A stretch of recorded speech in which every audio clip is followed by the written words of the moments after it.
গাব ফল কে কে চিনেন অবশ্যই কমেন্ট করবেন, আর কে কে খাইছেন তাও বলবেন। আসসালামু আলাইকুম। কে কে এটা চিনেন? এটা আমাদের গ্রাম্য ভাষা বলে গাব।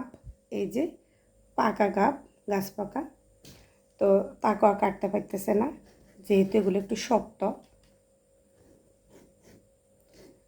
আর এগুলোর উপরে একটা মানে কাটা থাকে আলাল, এগুলো কিন্তু গাছ উল্কায়। হ্যাঁ,